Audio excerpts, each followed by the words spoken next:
तो नमस्कार बच्चों, इंस्पायर एकेडमी के इस डिजिटल प्लेटफॉर्म पे फिर से आपका स्वागत है। और इस क्लास में अपन क्लासिकल इलेक्ट्रोडायनामिक्स पढ़ रहे थे, एमएससी फिजिक्स से। तो अपने अब तक 2 लेक्चर हो चुके हैं और इंट्रोडक्शन को जोड़ दे तो 3 लेक्चर के बारे में अपन पढ़ चुके हैं। आज अपना नेक्स्ट लेक्चर होगा। प्रीवियस क्लास में मैंने आपको एक क्वेश्चन दिया था करने के लिए, आई होप आपने किया होगा। क्वेश्चन कुछ इस प्रकार था कि एक चार्ज ए था प्लस क्यू और एक चार्ज माइनस क्यू था। No problem sir. और इन दोनों के बिटवीन डिस्टेंस डी दी हुई थी। मिड पॉइंट से यहां पे जेड डिस्टेंस अबव किसी पॉइंट पी पे अपने को यहां पे इलेक्ट्रिक फील्ड कैलकुलेट करना था। ठीक है बच्चों, तो जाहिर सी बात है पॉजिटिव चार्ज से फील्ड की डायरेक्शन ये होगी। आप लोगों को मैंने बताया था कि जो फील्ड की डायरेक्शन होती है वो आर कैप की डायरेक्शन में ही होगी।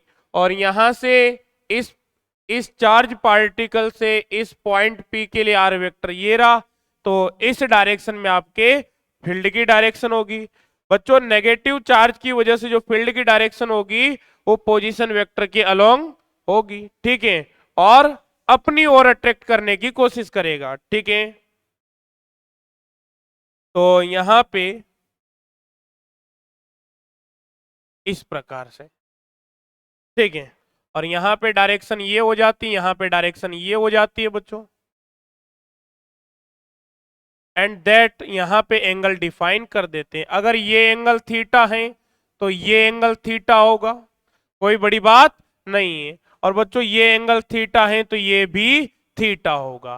तो ये भी बच्चों इलेक्ट्रिक फील्ड ई है मैग्नीट्यूड, और मैग्नीट्यूड में ए बी ई है। ठीक है, तो इधर कितना आ जाएगा, ई कॉस थीटा आ जाएगा। इसका भी इधर कितना आ जाएगा कंपोनेंट बच्चों, ई कॉस थीटा आ जाएगा। हमेशा एक बात ध्यान रखेंगे बच्चों कि जो इलेक्ट्रिक फील्ड है वेक्टर क्वांटिटी, और वेक्टर क्वांटिटी को डील करने के लिए उसको आपको कंपोनेंट्स में ब्रेक करना होता है। ठीक है, इसका जो परपेंडिकुलर कंपोनेंट आएगा बच्चों वो इस प्रकार से ई साइन थीटा लिखा जाएगा, और इसका जो आएगा वो इस प्रकार से ई साइन थीटा लिखा जाएगा। कोई बड़ी बात नहीं है। तो ये वर्टिकल कंपोनेंट तो मैग्नीट्यूड में सेम है और डायरेक्शन में अपोजिट है, तो क्या हो जाएंगे बच्चों, कैंसिल हो जाएंगे। तो यहां पे रिजल्टेंट इलेक्ट्रिक फील्ड, सो यहां पे लिखेंगे बच्चों रिजल्टेंट इलेक्ट्रिक फील्ड। यहां पे ई आर वेक्टर बराबर यहां पे लिख दिया जाएगा बच्चों 2e कॉस थीटा। और इस डायरेक्शन को अगर आप एक्स एक्सिस मान लेते हैं तो यहां पे आ जाएगा एक्स कैप। समीकरण नंबर 1 आ जाता है बच्चों। बच्चों आप जानते हैं ये टोटल डिस्टेंस कैपिटल डी है, तो यहां से यहां तक की डिस्टेंस d/2 है। तो ये कितना हो जाएगा, Z square plus D square upon 4, इस प्रकार से लिख दिया जाएगा। सो यहां पे लिखेंगे अपन electric field due to charge Q. Charge Q की वजह से फील्ड कैलकुलेट करना है बच्चों, मैग्नीट्यूड की बात कर रहे हैं केवल। तो आप लिखेंगे sir Q upon 4 pi epsilon not, distance का स्क्वायर, डिस्टेंस इज दैट। ठीक, इसका स्क्वायर कर देंगे तो Z square plus D square by 4 का होल स्क्वायर। ठीक है, इसमें आपको कोई दिक्कत नहीं होनी चाहिए। ठीक है बच्चों, अब यहां पे ये तो आपने लिख दिया है, और साथ में यहां पे कोस थीटा की वैल्यू भी लिख देते हैं। तो यहां पे स्क्वायर रूट था ना, तो स्क्वायर से स्क्वायर रूट कैंसिल हो गया भाई, यहां पे स्क्वायर नहीं आएगा। अब बच्चों कोस थीटा बराबर क्या होता है, एक आपको राइट एंगल ट्राइंगल दिख रहा होगा, तो यहां से कोस थीटा बराबर होता है भाई बेस अपॉन हाइपोटेनस, आधार बटे कर्ण, तो यहां से लिख दिया जाएगा Z upon Z square plus D square upon 4 की पावर 1/2। सर कोई बड़ी बात नहीं है। फ्रॉम इक्वेशन 1, समीकरण नंबर 1 से, तो इक्वेशन नंबर 1 से आपने क्या लिखा हुआ है बच्चों, यहां से ई आर वेक्टर बराबर, यहां से 2 ई की बात करते हैं तो Q upon 4 pi epsilon note, और यहां पे लिखा जाएगा Z square plus D square upon 4, इस प्रकार से लिख दिया, ब्रैकेट क्लोज कर दिया। ठीक है, अब बच्चों यहां पे कोस थीटा की वैल्यू लिखेंगे तो ब्रैकेट स्टार्ट, और यहां पे आ जाएगा जेड अपॉन, यहां पे लिखेंगे Z square plus D square upon 4 की power 1/2 and that bracket close. ठीक है, तो बच्चों यहां से रिजल्टेंट इलेक्ट्रिक फील्ड जो है, अब यहां पे इनको अक्यूमुलेट करके लिख देते हैं, तो बच्चों यहां पे 2Q जेड अपॉन यहां पे आ जाएगा 4 पाई एप्सिलॉन नोट, और यहां से दोनों के बेस इक्वल हैं, तो बच्चों आप जानते हैं जब बेस इक्वल होती है तो पावर एड हो जाती है, तो यहां पे लिख देंगे Z square plus D square upon 4 की power 1 + 1/2 that is 3/2 and direction is x के।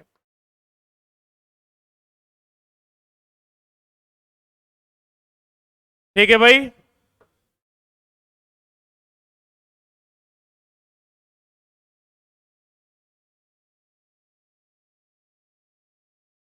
तो ये आपका फाइनल आंसर आ जाता है। आई होप आप लोगों ने किया होगा, कर लीजिए नोट। और बच्चों अपने क्वांटम मैकेनिक्स की क्लासेस चल रही, डॉक्टर के शर्मा सर पढ़ा रहे हैं, और बहुत शानदार, आपको समझ में भी आ रहा होगा। और आप सब जानते हैं बच्चों कि पूरे राजस्थान में डॉक्टर के सर के मुकाबले का कोई टीचर नहीं है। आप जानते तो आप लोगों का भी सौभाग्य है कि डॉक्टर के शर्मा सर से आपको पढ़ने का सौभाग्य मिल रहा है। तो प्रॉपर क्लास ले, और यहाँ पे आप लोगों को बहुत सारे बच्चे मिलेंगे कि ये भी पढ़ाते हैं वो भी पढ़ाते हैं। एक बात बच्चे दावे के साथ कह रहा हूं कि अपने कंटेंट के सामने और अपनी क्वालिटी के सामने पूरे जयपुर में कोई अड़ता नहीं है, चाहे वो कोई भी हो। और आपको भरोसा नहीं है तो कंटेंट मैच करके देख लेना, पिछली बार के जो नोट्स है प्रीवियस के, वो मैच करके देख लेना। यहां पे जो पढ़ाते हैं वो 5 साल के सोल्ड पेपर सिस्टम से पढ़ाते हैं। ठीक है, तो उस 5 साल के सोल्ड पेपर सिस्टम से बचे। 2-4 बच्चों के मेरे पास फोन आए थे, सर हम उलझ गए, नए पेपर को ज्वाइन करना चाहते हैं, इसलिए मैं आपको सचेत करना चाहता हूं। और दम है तो बराबर में पैरेलल पढ़ाए भाई। एमएससी का जब नाम आता है तो केवल एक ही नाम निकल के आता है, इंस्पायर एकेडमी जयपुर।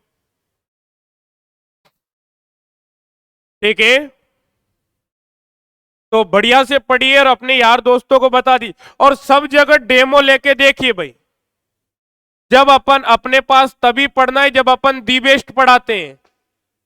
हालांकि ठाकुर जी कृपा से ऐसा सिस्टम है कि जब आप इधर उधर डेमो लेके देखेंगे तो वहां पे प्रेजेंट 2-4 बच्चों को भी आप अपने पास लेकर आएंगे।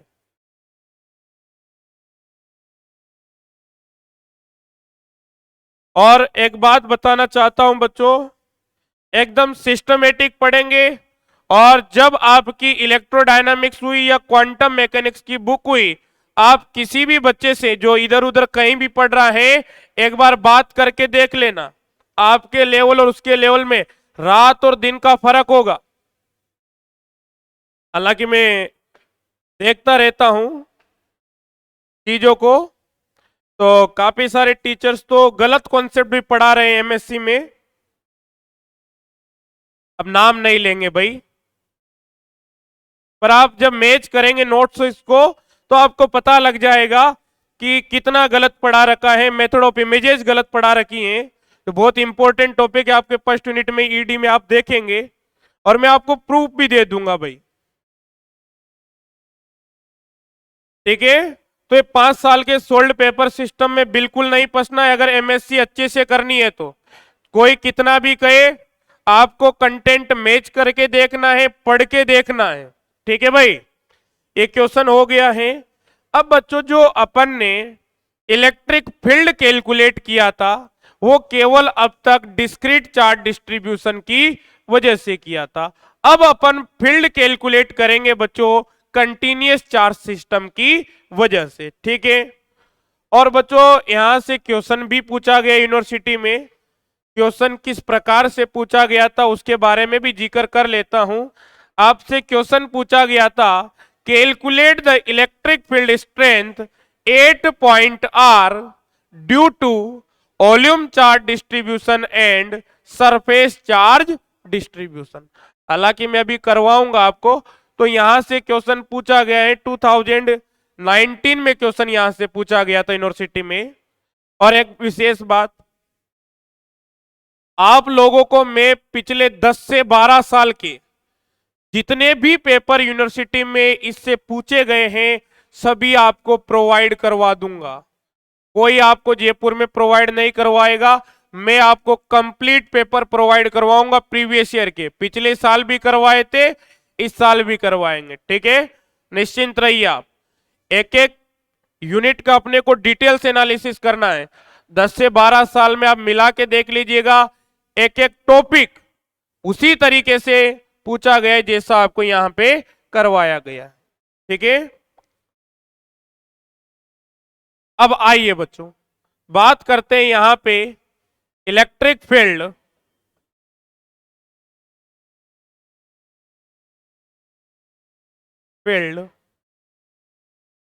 Intensity, electric field intensity due to continuous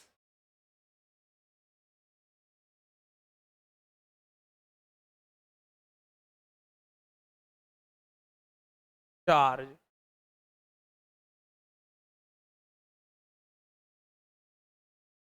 distribution. ठीक है बच्चों,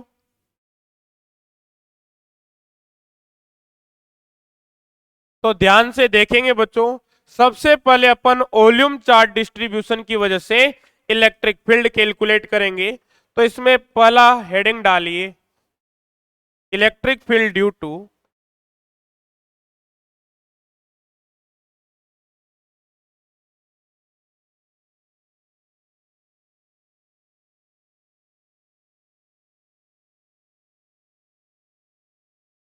वॉल्यूम चार्ज डिस्ट्रीब्यूशन। तो बच्चों मैंने चार्ज डिस्ट्रीब्यूशन आपको डिटेल में पढ़ा दिया था, उसमें अपन ने वॉल्यूम चार्ज डिस्ट्रीब्यूशन के बारे में भी पढ़ा था।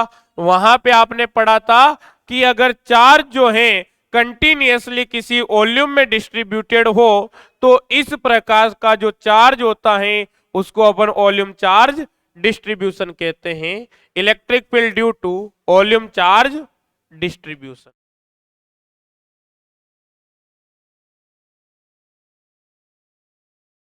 ठीक है बच्चों, हेडिंग डाल लीजिए। और इंपॉर्टेंट भी यूनिवर्सिटी में पूछा गया है और फिर से पूछा जा सकता है भाई। यूनिवर्सिटी में जो क्वेश्चन आ गया वो तो प्रमाणित कर दिया यूनिवर्सिटी ने कि इंपॉर्टेंट है और फिर से पूछा जा सकता है। ठीक है, अब सबसे पहले यहां पे डायग्राम ड्रॉ करते हैं बच्चों, क्योंकि पहले डायग्राम बनाएंगे फिर उस डायग्राम को देख के अपन थ्योरी लिखेंगे जो भी उसकी अपनी कंस्ट्रक्शन है। ठीक है बच्चों, ये अपन ने फ्रेम बना दिया अपना। और बच्चों यहां पे अपना वॉल्यूम है जिसके अंदर चार्ज डिस्ट्रीब्यूटेड है। यहां कहीं पे अपन एक वॉल्यूम एलिमेंट कंस्ट्रक्ट कर लेते हैं जिसका जो वॉल्यूम है वो d2 प्राइम है और इसमें प्रेजेंट जो चार्ज है बच्चों वो dq प्राइम है। और इसकी पोजीशन की अगर मैं बात करता हूं तो इसकी जो पोजीशन है बच्चों वो यहां से अपन लिख देते हैं आर प्राइम वेक्टर। अब बच्चों इस चार्ज की वजह से जो आपने चार्ज एलिमेंट सेलेक्ट किया है इसकी वजह से किसी पॉइंट पे आपको फील्ड कैलकुलेट करना है। मान लेते हैं यहां इस पॉइंट पी पर आपको फील्ड कैलकुलेट करना है। तो बच्चों इस पॉइंट पी के लिए आपने पोजीशन वेक्टर डिफाइन कर दिया आपके फ्रेम से आर वेक्टर, और इस चार्ज एलिमेंट की वजह से इसका जो पोजीशन वेक्टर होगा बच्चों वो ध्यान से देखिए ये, और इसको आपने बना दिया इस प्रकार से करली आर वेक्टर। कोई बड़ी बात नहीं है बच्चों, यहां पे जो चार्ज डिस्ट्रीब्यूशन है वो इस प्रकार से अपन ने किया हुआ है। तो आइए सभी का ध्यान बोर्ड पे होना चाहिए। अब यहां पे लिखेंगे बच्चों लेट अस कंसीडर, माना कि let us consider the charge is distributed, the charge is distributed, charge is distributed in a volume V, in a volume, in a volume with charge density, with charge density rho r prime। ठीक है, यहां पे बच्चों जो इस volume में charge distribution है उसकी जो charge density, volume charge density है वो आपने लिख दिया यहां पे रो आर प्राइम। और बच्चों चार्ज डेंसिटी कहने का मतलब ये है कि वॉल्यूम चार्ज डेंसिटी है, फिर भी लिखवा देता हूं और आपको मैं समय दूंगा लिखने का।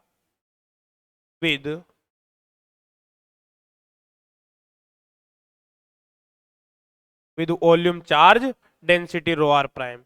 Now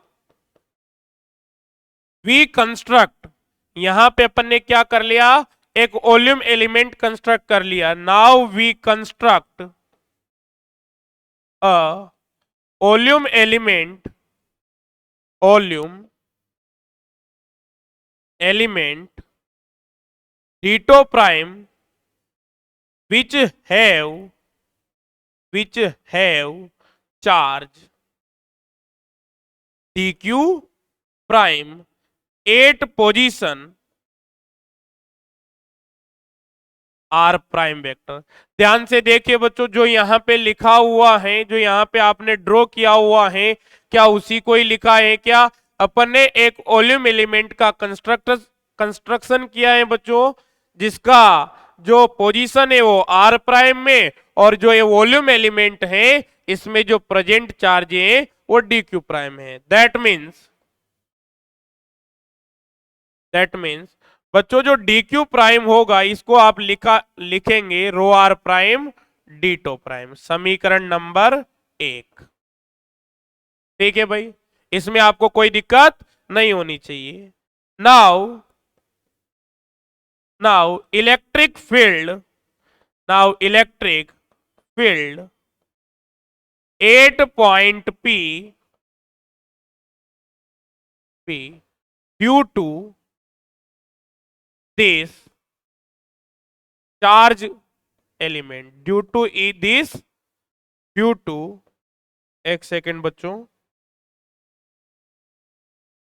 due to this charge element.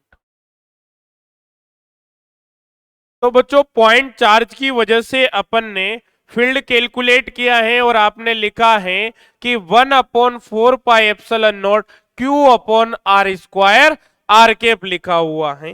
तो डी क्यू चार्ज की वजह से भी देख लेते हैं भैया, तो यहां पे लिखा जाएगा डी क्यू की वजह से डी बराबर यहां पे 1/4πε0, इसको अलग से लिखा आपने, और बच्चों यहां पे लिखेंगे आप डी क्यू प्राइम अपॉन यहां पे। अब बच्चों जब आप ये इलेक्ट्रिक फील्ड का एक्सप्रेशन लिखते हैं तो ध्यान से देखिए भाई, ये आपका पॉइंट चार्ज है, यहां किसी पॉइंट पी पे आपको फील्ड कैलकुलेट करना है, तो यहां से डिस्टेंस ही तो लिखते थे, वो कितनी है बच्चों, यहाँ पे आर है, करली आर है। तो यहाँ पे क्या लिख दिया, करली आर लिख दिया आपने, और यहां पे आपने क्या लगा दिया बच्चों, स्क्वायर, और साथ में क्या लिख देंगे बच्चों, यहाँ पे आर केप लिख देंगे, कोई बड़ी बात नहीं है।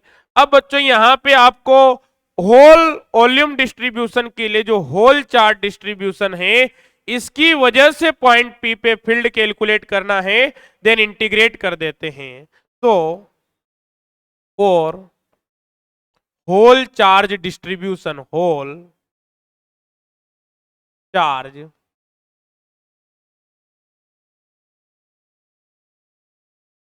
डिस्ट्रीब्यूशन, इसको अपन समीकरण नंबर बच्चों 2 दे देते हैं। तो यहां पे इलेक्ट्रिक फील्ड आ जाएगा E, और यहां पे 1/4πε0 को अपन बाहर निकाल देते हैं बच्चों, वेक्टर फॉर्म में है, ठीक है। और यहां पे आप इंटीग्रेट कर देते हैं इसको, और यहां पे लिख देते हैं dq prime upon R square R cap, और यहां पे ओवर द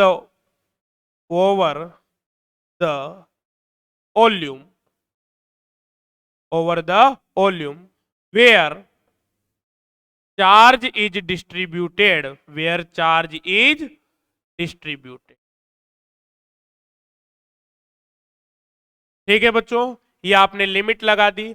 अब बच्चों आप dq प्राइम की वैल्यू भी जानते हैं और करली r की वैल्यू भी जानते हैं, इसको अपन दे देते समीकरण नंबर 3, और यहां पे लिखेंगे बच्चों since we know that, since we know, और ध्यान से देखेंगे बच्चों, आप क्या जानते हैं बड़े ध्यान से देखिए। और एक चीज में बता, सेमेस्टर वाले बच्चे ध्यान से सुन लीजिए, आपका कोर्स क्रिएट कर दिया गया है, कोर्स डिजाइन कर दिया गया, परचेज कर लीजिएगा। इन डेमो क्लासेस के भरोसे मत रहिएगा, आपका कोर्स वहां पे क्रिएट करके वेल मैनेज कर दिया गया है, और काफी सारी क्लासेस वहां पे अपडेट कर दी गई हैं। तो कोर्स को परचेज कर ले समय रहते, ठीक है। यहाँ पे जो क्लासेस चल रही हैं डेमो, ये एनुअल के अकॉर्डिंग चल रही हैं, तो आप वहां पे सेमेस्टर के अकॉर्डिंग जो क्लासेस हैं वो वहां एप्लीकेशन पे जाके देखना प्रारंभ कर दीजिए, ठीक है।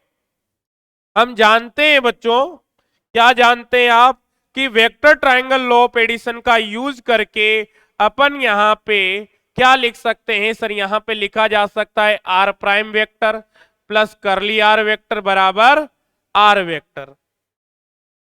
तो यहां पे अगर इसको आप ओरिजिन ओ बोल देते हैं, इसको ए बोल देते हैं, वो तो पॉइंट पी है ही सही। तो यहां पे लिखेंगे from triangle O A P, यहां पे क्या लिख सकते हैं, आर वेक्टर बराबर, यहां पे लिखा जा सकता है बच्चों R dash vector plus curly R vector. आपको करली आर चाहिए बच्चों, तो आर वेक्टर माइनस यहां से आप लिख देंगे आर डैश वेक्टर। आपको इसका मैग्नीट्यूड कैलकुलेट करना है, मतलब आर कैलकुलेट करना है, इसको क्या लिखेंगे, आर माइनस आर प्राइम, इस प्रकार से लिखेंगे। यहां से आपको बच्चों यूनिट वेक्टर कैलकुलेट करना है, तो यूनिट वेक्टर होता है बच्चों वेक्टर अपॉन वेक्टर का मैग्नीट्यूड, ठीक है। तो यहां से लिखा जाएगा आर वेक्टर अपॉन आर, और इसको आप लिख सकते हैं बच्चों R vector minus R dash vector upon R vector minus R dash vector का मैग्नीट्यूड। समीकरण नंबर 3 दिया, इसको आप समीकरण नंबर कंप्लीट को इसको 4 दे देते हैं, जो यूज होगा यहां से लिख देंगे, कंप्लीट इक्वेशन को इक्वेशन नंबर 4 दे देते, ठीक है। और बच्चों यहां से dq प्राइम, तो समीकरण नंबर 1, समीकरण नंबर 3 और समीकरण नंबर 4 से यहां लिख देंगे फ्रॉम इक्वेशन नंबर 1, 3 एंड 4, जो नेट इलेक्ट्रिक फील्ड लिखा जाएगा बच्चों 1/4πε0, तो एज इट इज रहेगा, इंटीग्रेशन लगा देंगे बच्चों, और डी क्यू प्राइम की जगह आप लिखेंगे यहां पे ऊपर रो आर प्राइम, और यहां से आप डीटो प्राइम लिखेंगे। और बच्चों आर कैप के स्थान पे आप क्या लिखने वाले हैं, यहां से आप लिखेंगे R vector minus R dash vector. ये आपने लिख दिया। अपोन में लिखेंगे और अपोन में आर स्क्वायर है, तो ये क्या हो जाएगा यहां पे बच्चों, R vector minus R dash vector का क्यूब आ जाएगा। इसमें आपको कोई दिक्कत नहीं होनी चाहिए, ठीक है।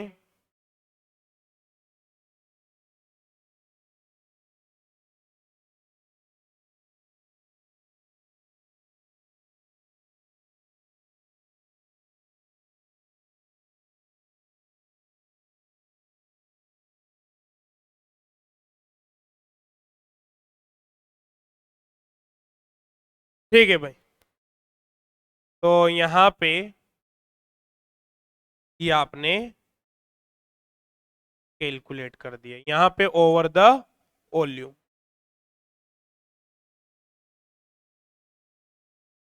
समीकरण नंबर आ जाता है बच्चों 5, और लगा लीजिए इस पे एम टी आर। ये एक्सप्रेशन आपको कैलकुलेट करना था 2019 के यूनिवर्सिटी एग्जाम में, ठीक है भैया। अब यहां तक पहले वन बाय वन लिखेंगे, फिर अपन आगे की ओर प्रस्थान करेंगे।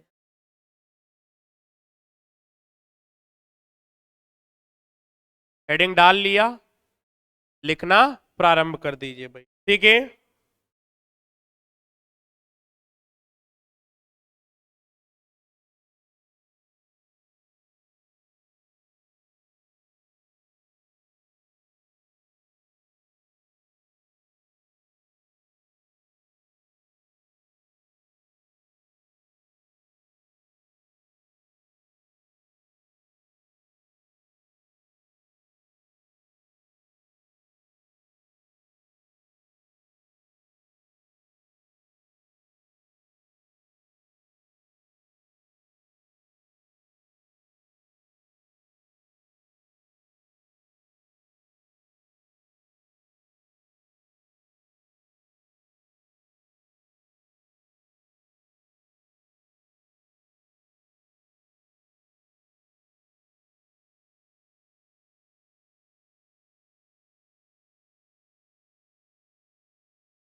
कर लीजिए भाई नोट।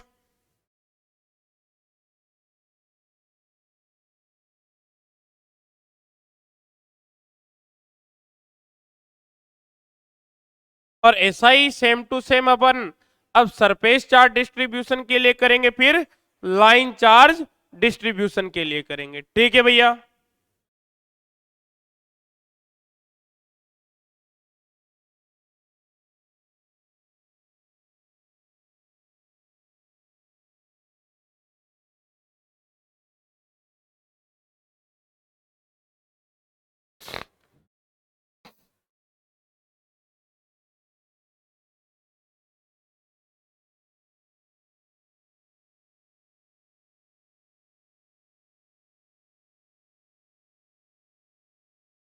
कर लीजिए नोट।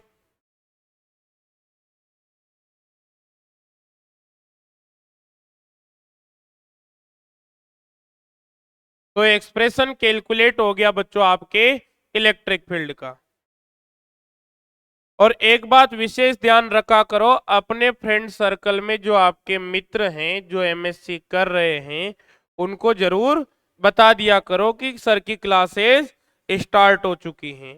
और जैसा कि मैंने कल बताया था, क्वांटम की जो लाइव क्लासेस हैं वो एप्लीकेशन में चल रही हैं। कोई भी बच्चा ज्वाइन करना चाहे, लाइव क्लास देखनी है तो वहां पे ज्वाइन कर सकता है। डेली 4 से 5 क्लास लाइव होती हैं, ठीक है।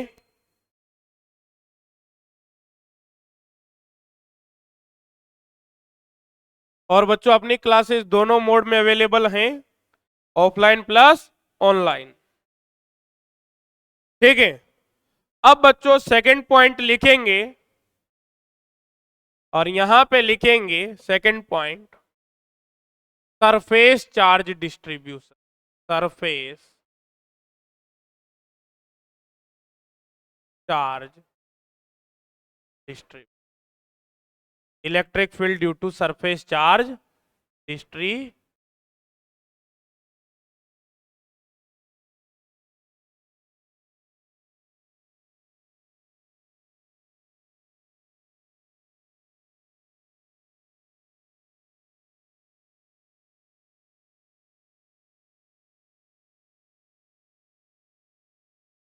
Due to surface charge distribution. ठीक है भैया, तो आइए कैलकुलेशन करते हैं। तो सेम टू सेम प्रोसेस है। सबसे पहले बच्चों वही अपन फ्रेम का फॉर्मेशन करेंगे।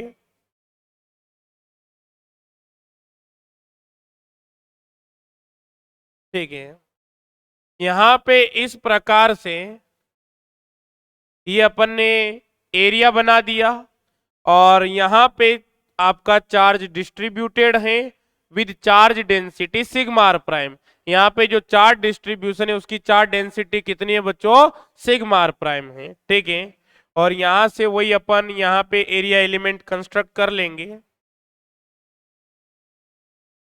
तो यहाँ पे अपन ने एरिया एलिमेंट कंस्ट्रक्ट कर लिया और इसको ds बोल देते हैं। तो यहाँ पे क्या हो जाएगा, ds प्राइम हो जाएगा, पोजीशन r प्राइम वेक्टर हो जाएगी बच्चों। और यहां से किसी पॉइंट p पे आपको फील्ड कैलकुलेट करना है। यहां से ओरिजिन से किसी पॉइंट p पे आपको फील्ड कैलकुलेट करना है बच्चों। तो ये पोजीशन वेक्टर हो गया r वेक्टर और ये कर लिया r वेक्टर। ठीक है, कोई दिक्कत नहीं है। ये आपका फ्रेम हो गया बच्चों। ठीक है, अब इसी को आपको लिखना है। तो यहां पे लिखेंगे let us consider that charge is distributed, charge is distributed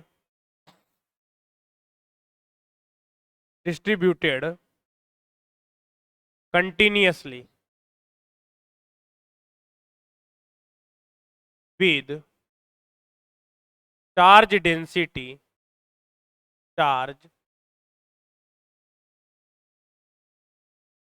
density sigma r prime on surface।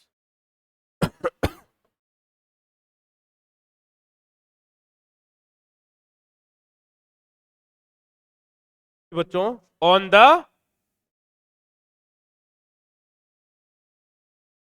Surface. ठीक है, यहां पे सरफेस पे चार्ज का डिस्ट्रीब्यूशन है बच्चों। Now we construct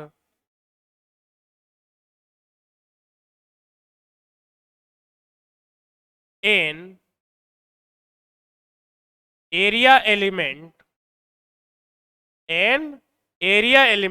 now we construct an area element at position।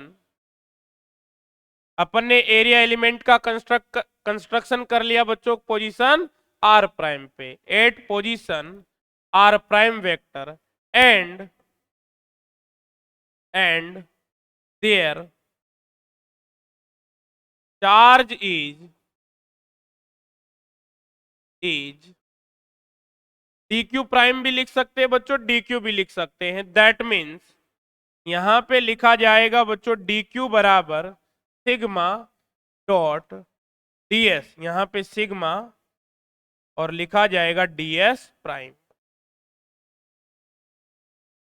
ठीक है, और यहां पे आप r प्राइम की फॉर्म में लिखे हैं तो इसको r प्राइम और यहां पे ds प्राइम इस प्रकार से लिख सकते हैं। समीकरण नंबर 1 हो गया भैया।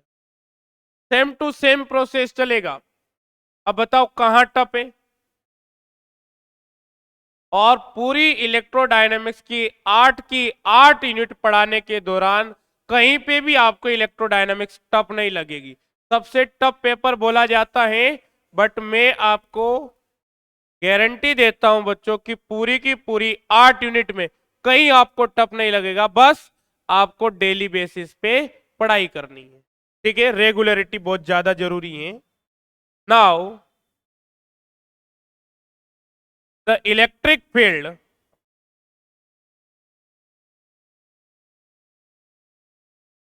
now the electric field due to charge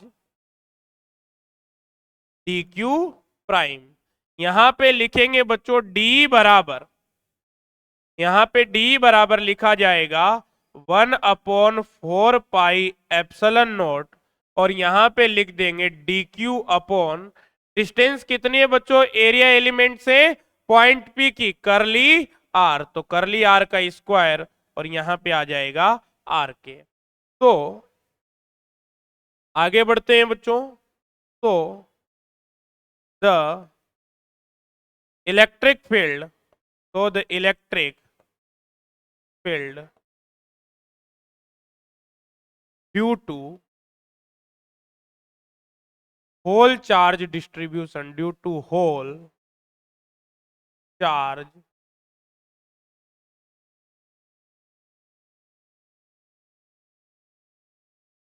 due to whole charge distribution, तो यहां पे इंटीग्रेट कर देंगे 1/4 पाई एप्सिलॉन नॉट जो है बच्चों एज इट इज लिखा जाएगा, और यहां पे integration over the surface integration होगा वेयर चार्ज इज डिस्ट्रीब्यूट, और यहां पे क्या लिख देंगे बच्चों डी क्यू प्राइम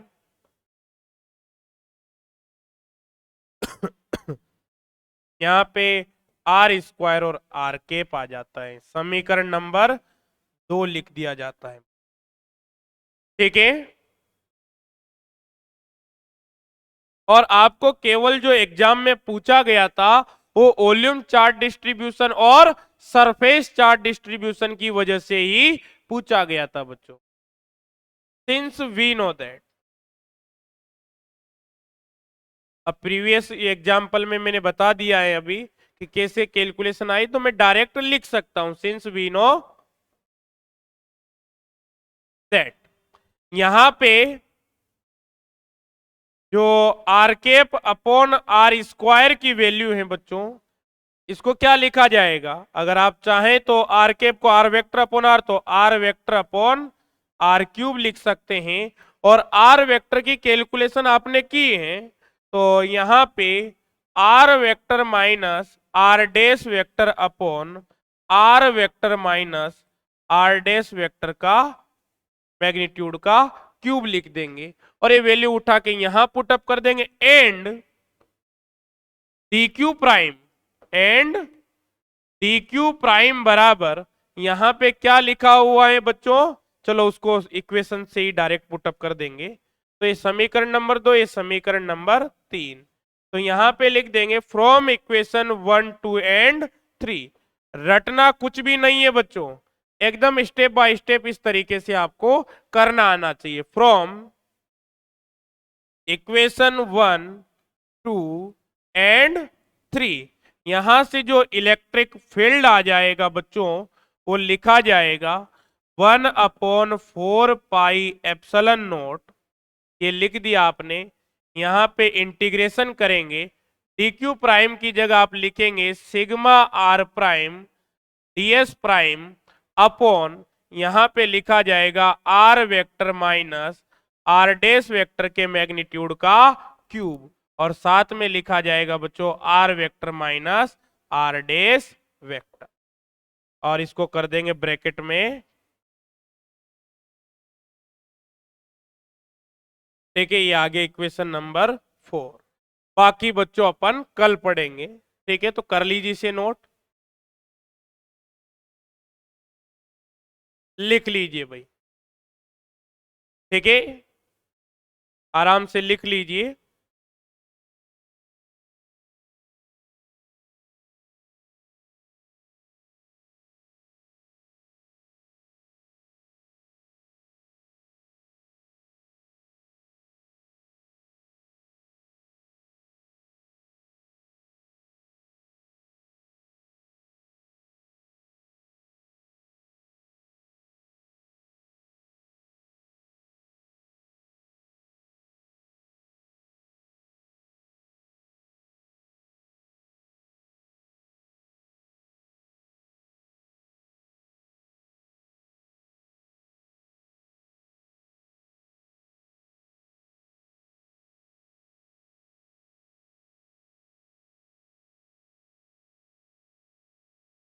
कर लीजिए भाई नोट।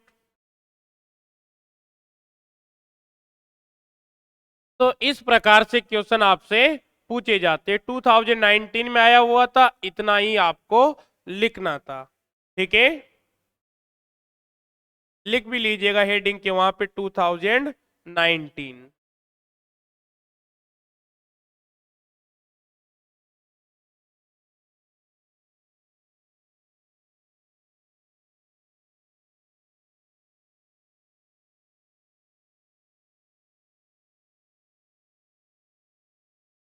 ठीक है।